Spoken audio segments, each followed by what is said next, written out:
Hello everybody, Pinstripe here. Welcome back to Mission 25. We're at it again with another Versus episodes. Tonight it is a full team of Bombardiers, and of course we're going with the Garlic Grunts. Who else would it be? Up against the Legends, and we have the middle ground of those Bombardiers. They are very much mid, right? Because the Gunner here would be way too weak based on the health and the lack of Mortar.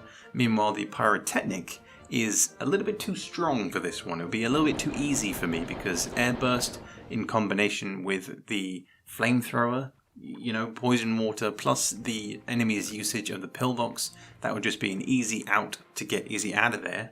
But seeing as we have our infinite bazookas, we may as well inflict some kind of damage onto the pillbox. Normally I would just ignore it. I'd ignore Izzy completely, leave him to his own devices, and in most cases try and acquire the pillbox for myself. But considering that I started this mission stood next to the pillbox, there was no real way for me to get on top of it without taking 40 HP's worth of damage, which when you're a Bombardier and you've only got 90 HP, there's no real point. So it's best just to leave it alone and deal damage to the pillbox slowly over time. The next obvious move, of course, is to collect all the health crates to bump ourselves up to what would be the full double HP of a Gunner in multiplayer, which is 140 HP. That is, so long as no one else has taken any damage, i.e. 40 HP from that pillbox just then. In that case, they're going to be bumped back up to default health of 90. But either way, we need to kind of even the playing field against these Legends. And that also means ensuring that our mortar shots deal a minimum of 49 damage. If we're dealing any less than that, which there will be plenty of shots, I'm afraid to say, then we can kind of count that as a failure. Speaking as a heavy weapons main, it is a little bit embarrassing and a bit of a failure when my shots are only dealing between 24 to 30 HP's worth of damage, which, as I say, you will see throughout this gameplay. Of course, the usual procedures for the Legends are going to be pretty standard. The British Legend, of course, always starts off by TNTing you, which you can easily rectify with that final health crate. So all health has been collected. We have no more methods of healing, and this is where we need to utilize these swills as much as possible. You'll notice that with every single turn I am standing as close to the swill as I can, whilst also trying to knock the Legend either towards the swill itself or towards the poison water, because my next point of call, I suppose, is to get every single Legend poisoned, or at least two of them, and try and gain 2 skip turns where possible. Big Matt, of course, likes to think for a long time and not go for the guy that's closest to him, because he is slightly clever for an American hog. He knows that the swill is in the way, and he slams that bazooka straight into my face. Full 40 damage, so I now have 2 pigs that have less than default health, which is not great, but that does mean that we can kind of use them as cannon fodder, because I should also mention that with the stipulation challenges, I'm not aiming for the survival bonus because that would be insane, and as you'll see at the end of this video, it's not really possible. Of course, the biggest thing you want to be avoiding during these stipulation challenges on any Mission 25 encounter with Legends, or just any of the elite classes really that isn't a commando, is the avoidance of air support weaponry. You'll notice as we go through this mission that several swills are destroyed, and ironically the enemy does collect those crates containing the airstrike, but thankfully, for me anyhow, it does not trigger their usage of air support, because once that happens, it's then kind of a chain reaction of just stupidity involving airstrikes and airframes and free extra damage. 12 HP is always good. Wonderful times there, but airstrikes, not so much. And that's kind of why I avoid them, even when I have, a full team of heroes. Airstrikes will be my absolute last resort, because the enemy will always retaliate in kind. Of course, when you are just a Bombardier, the only thing you can do is mortar from this distance. I am, of course, trying to maximize the use of damage, and I do get very lucky with the infliction of poison there, but generally speaking, that mortar was pretty weak, and throughout this video, I'm afraid to say, as I mentioned, my mortars are not so good. So I do apologize for that. I need to get back to practicing my shots, especially on this mission and this map. But I don't know, it's not really something I do that often. These stipulations are few and far between, but there will be more coming in future, and I do intend to vary them up a bit, including the enemies that I am facing as well. One other thing I must stress as well when you're playing on this map specifically, or just trying to rely on swills, is that they are incredibly unreliable in offering up protection. I found that they are unpredictable depending on where you're standing, how close you are to the swill, and what kind of weapon you are using. Because there are instances in this gameplay where I will mortar when I'm standing directly in front of the swill, and there'll be an enemy pig on the opposite side of said swill. It will damage them, and I will be completely safe. And then there are other times where I'll use a bazooka, and it will do exactly the same thing. It will land on the other side, and it will look like I am safe from taking any kind of splash damage, you know, that the swill should absorb it, but it doesn't, and I have absolutely no idea why. It's very funky, but just do keep that in mind when you are looking to get those close range hits, either with the mortar or bazooka. I will say that the close range hits with the bazooka are my favorite as a heavy weapons main. I don't know why it is, but I think it's just that muscle memory within me that's able to bring out the bazooka and then instantly get the right height angle to then shoot it over at close range. Whereas with the mortar, because it is usually straight up that determines the short distance, I find that I'm less accurate with that, hence the minimal splash damage. I mean, 50 still achieved there. This is where things, they don't start to fall apart, but of course, as I mentioned, the survival bonus isn't going to be a thing, but, and the big but here, is that we will take that 3 damage. That's how we do it. We may have been taken down, but at least we dealt 3 HP's worth of damage. Absolutely crazy, but you may be looking at the board right now and thinking that, well, these legends are still on like 150 plus or 120 if you're Tapazuki now. How exactly have you managed to whittle things down when I have pigs that are on like 50 HP? And this is the reason. If you're able to bait the legends or any enemy into using gun weaponry at close range when there is something blocking their sightline, then that is perfect for you. You basically have to treat them as though you are facing up against enemy heavy weapons. You know, you have to use that close range to your advantage to trick the enemy into using close to mid-range weapons like grenades, because again, clusters are not something that they know how to press the X button twice on. It is only that first detonation that will deal damage, and then the grenades will spread out and do their own thing, which is perfect for you because it minimizes that damage. And as you saw earlier, it ended up dealing damage onto the teammate of the legend itself, because the British dude took all the hits and my gunner was perfectly fine.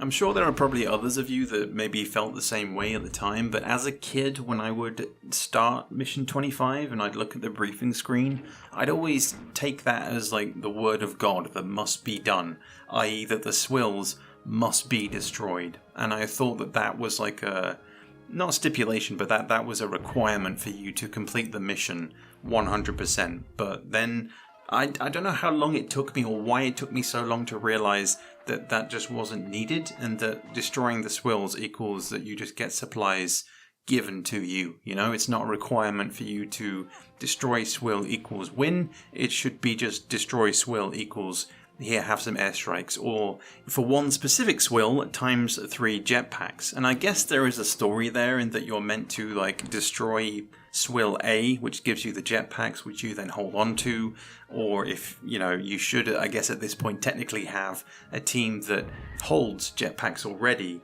So regardless of what swill you destroy, you should have the capabilities to make it onto the high ground to collect those weapons, because as you'll see from the enemy's sort of determination or dexterity, if we're talking D&D terms, they will automatically make a beeline for those crates when they drop in. So they will be on their toes to pinch those crates from you.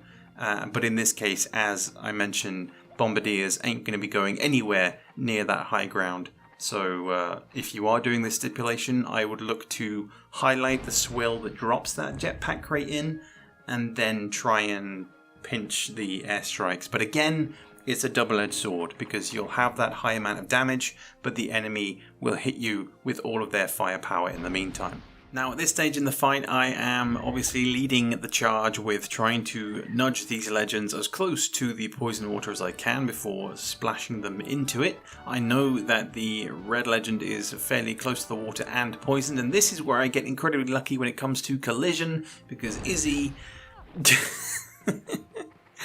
Izzy does his own thing. Takes 40 damage to the face, which is perfect for me because I can continue to ignore him for the time being. And with the British legend down to 44 and Jakobski down to 28, the obvious choice here is to try and not kill him directly, but to try and push him into the water a little bit to gain that extra damage and hopefully a turn skip, which almost pays off. But as it puts him within 2 turns of death and a skip, I'll take it in the long run. Because again, I am fighting to the death, literally down to the last hog. That is my intention here, and there is no way that I'm going to avoid the poison on this instance, because as you probably saw a moment ago, it was the Japanese legend who chucked over a poison gas, and I got very, very lucky with the swill nudging it ever so slightly away from my pig, who then avoided taking any damage. But once again, I continue to overshoot the mortars. 24, but I will take the payoff in that Big Matt decides to use his heavy machine gun and I avoid any kind of damage. So I still have Pork on 140 HP, who is going to be my main dude to lead the charge into the final stages of this battle. For those of you that watched the Scout vs Legend episode, you'll notice that my strategy is near enough the same as it was there, except obviously this time around we don't get to rely on using a poison grenade or poison gas, to instantly poison the individual legends and then hide like a coward. We have no method of hiding, we have no method of healing, and that is where I mentioned how just having a gunner, it technically would be possible, I suppose, if you were to once again, play it down to the last hog, if you were to utilize your position well, if you were to gain that ×3 jetpack. Again, avoiding the airstrike crate entirely, just ignore them, let the enemy collect them, but use that jetpack crate to nudge enemies closer to the water or just deal a full 60 onto one of them. Either is completely viable, but despite saying at the start of this video that the gunner might be a bit weak, I am maybe a little bit tempted to try it out and see if it is possible. I mean, if a scout can do it, I guess you can't really compare, can you? Because the ability to hide and allow your enemy to just skip their turn, that is, not just, skip from dying. That is a big advantage compared to the heavier weapons that just doesn't have any of those options available. And again, bearing in mind that we have no other methods of healing either, it's, quite spicy. And it is purely stipulation. Like, no other medals, i.e. the survival bonus, is needed here. Like, this is not something that you would do in a campaign unless you are insane or unless you are working with drafts and you have no way you have like very minimal promotion points when you come to mission 25. Then I could understand that you only have a team of bombardiers, but generally speaking, this is perhaps a little bit insane. But there are many other stipulations that can be done, and like I did say, there will be plenty others to come as well. And I suppose too, if we factor in something that I haven't been doing very much in this video, that is going to be, I guess, going to come to fruition here as Izzy perishes, is body blocking. It's something that I deliberately ignored because I knew that being at close range, if you tend to go like one-on-one with a legend, then that legend will stick with you, and every other legend will just target the pig that is closest to them 95% of the time. So you can't really rely on getting a body block and then having another enemy pig shoot at his teammate. Like, it is possible, but you just have to be very, very careful with your positioning. So again, I think going into the future, I will keep that in mind.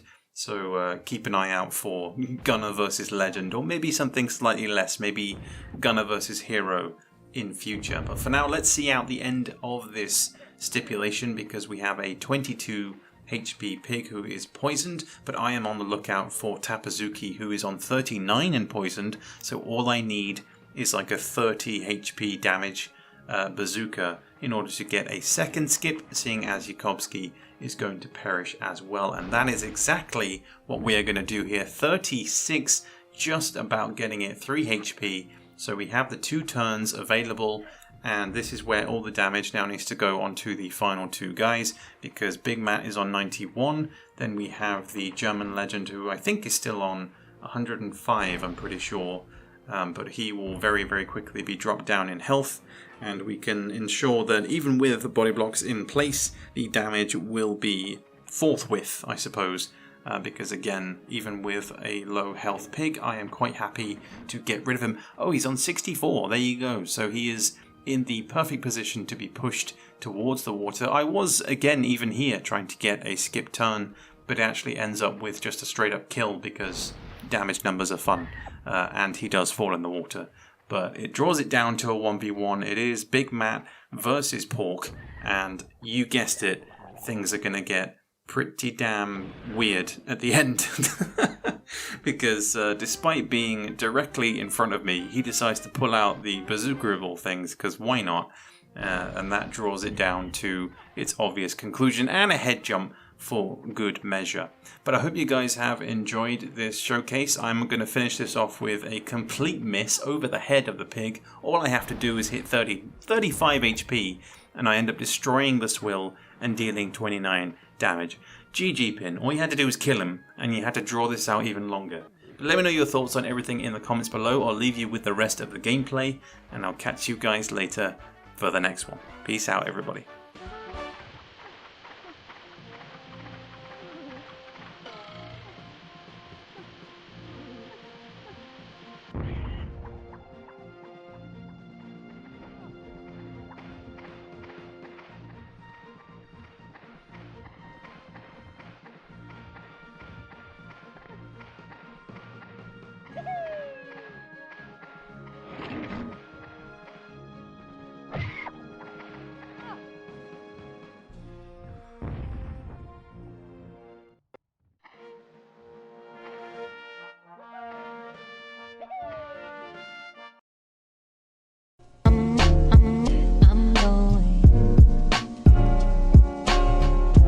Destination going.